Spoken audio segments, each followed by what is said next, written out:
Rolling in the Gold Mine, episode 2. It's your boy, your man, Black Curse. And you got me, Willie B. Willie B. Boy, you funny. Hey, you know me. Get your, I wanna be too cool for school looking. Listen, that's how I live my life. I'm trying to move through the crowd like all cool. Like that was what my goal was growing up. Be To be smooth. cool. Yeah, be chill and cool. I want to be that jazz cool, like jazz club cool. Yeah. Yeah, I like that. That's cool. I like that. So, what you want to get into today, man? What you want to get into? Man, I have to say, I was thinking about going back to where we left off. Right after we left college. What did you do, man? When I left college, hold on, bro. We gotta talk about year 2 first. Okay. Cause we had year 1.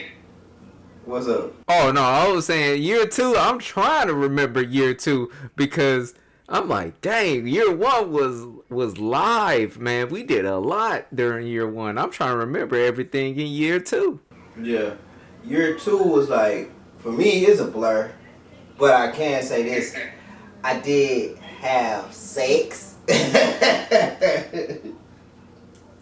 had sex my second year of college. So, yeah, that's the only thing I remember. Oh, It was a blur. Like, you do know the first time I ever had sex with a girl, you walked in on me, bro. you know about that. I didn't really know what was going on. I just walked in and you said, "Hey man, can you just wait outside for a second?" Oh, okay. Yeah. Yeah, you did. You remember that? I remember it. Yes, bro. That was my first time smashing, bro. My first time smashing. Yo, that's wild because the the thing is, I'm just thinking she was just sitting over there just talking to you. No. And I'm just like, oh, okay, And he's, hey, man, you just give me a moment and stuff. All right, cool, man, cool. I didn't really think about it. I just, like, stepped out of the room. Yeah, bro. Yeah, that was my first time smashing, bro. Yeah, ladies and gentlemen, that's what I was doing. I was having sex. Oh, boy. The first time I ever penetrated, you know what I mean? So, but yeah, that was like second year, you know what I'm saying? Other than that, I was just kind of chilling, just like hanging out, kicking with my friends. I was doing the same shit I was doing my freshman year, just that was pretty much it. That's probably why my mom was like, "Bring your ass back to Texas." I mean, I wasn't doing nothing.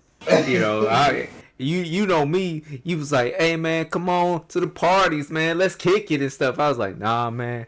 I got this report to do. Yeah. I gotta finish this homework and stuff. Man, that didn't do shit for me. All right, I got stuck in the same situation and stuff. I had to go back home and stuff because that damn class. Screw that class, man. Yeah. Nah, that's funny because yeah, that's crazy. He's like, man, screw that class, fuck that class. Fuck that shit, bro. Yeah, so that's what happened. Then I came back to Texas. So now we can kind of get into it because, you know what I'm saying? Like, what was your original question? Oh, I was trying to figure out what was your deal after you left college and went back home. So when I left college, I continued to be in college. I was, I left SIUE. Then I came back to Dallas.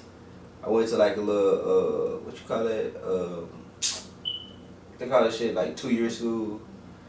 I was at community college or Yeah, anything like that? I went to a community college, bro. That shit, it was like, damn.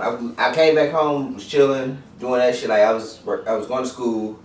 Then I started working. I was working at Macy's. Then I got fired. Then I worked at the library. On the day I got fired, the library called me and was like, "Hey, come in for an interview." No, I'm sorry. I had already had the interview. Hey, you got the job. So the day I got fired, it's kind of ironic because like when I got fired from Macy's, it was a guy there and he was like, "Man, you ain't gonna fight for your job and this and third." I was like, "Man, I don't care." I'm like 20, 19, 20, 21, whatever.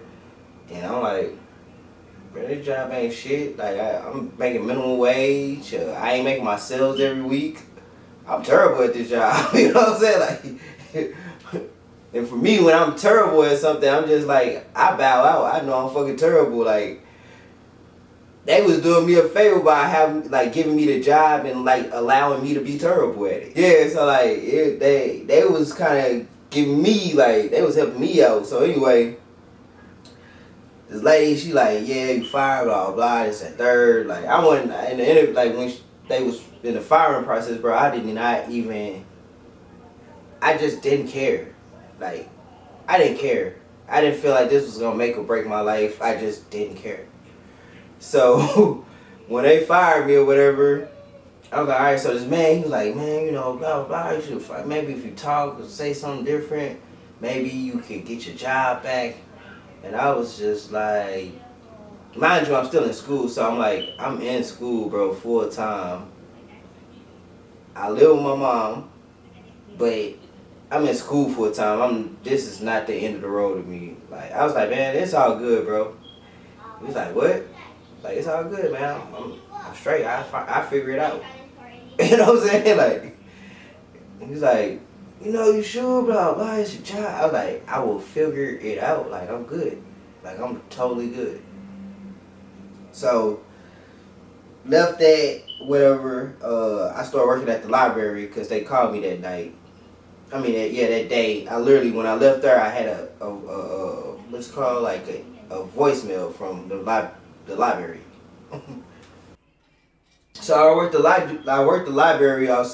Continuously going to I was continuously going to school full time, and then also I was I was reading a lot of books and stuff like that, just like in my free time and spare time, and I ended up picking up another job at UPS. So I was going to school full time and I was working two jobs part time. And I was still in school. So, and then around that time I got like my first apartment and everything, and I just kind of was living life. You know what I'm saying? Life goes on like outside of school, or if you didn't pursue your I didn't get my degree from SIU. That was the intention. That was the goal, but when I left, it was like life go on. You know what I mean? Like, Yo, I hear you. yeah. So what did you do?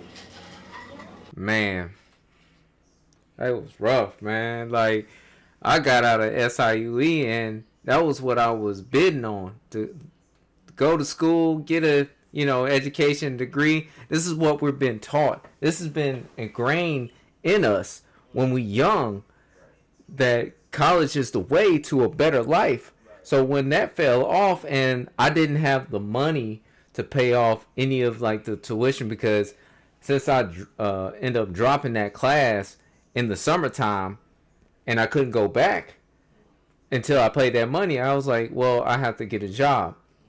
This is when I ran into my problem that I had ever since I was a teenager. Getting a job where I came from was very, very, very difficult.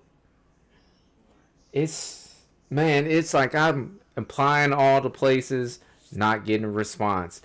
You might get a response after a month or so, and they'll tell you finally, "Oh yeah, we're not choosing you" and stuff, or you calling up and they're not telling you anything. So eventually, it came down to the wire where I had to do something that I never wanted to do. Get into the military. Man, so and it really came down to myself telling myself that it looks like if you want to survive, you got to be ready to die. So that was the reason why I got into the military, because it was like the military offered benefits. It offered like some form of money that no one else was gonna give me and stuff. So it was like when it came to physical activity. I mean, you saw me. Like I was active out here. I was always active. So it wasn't that didn't worry me and stuff. So, but the thing about it was I had to be prepared mentally for whatever was going to hit me, because that's the biggest thing when you go into the military. And you told me about all the things that your family had went through when they dealt with the military and how it benefit. Yeah, I mean, So cause my mom's a veteran, so yeah, I definitely can relate. I can't necessarily relate from my point of view or how I grew up. I can understand like hearing your mom and hearing my mom's story, hearing your story, similarities. You know what I'm saying, and understanding of why you joined the military. And in both cases, I feel like it catapulted you guys to where you guys are. You know what I'm saying? Like it made you guys better as people. And the benefits of joining the like military in any form and fashion is the fact that you served your country. And I want to sit here and say I appreciate you for that. But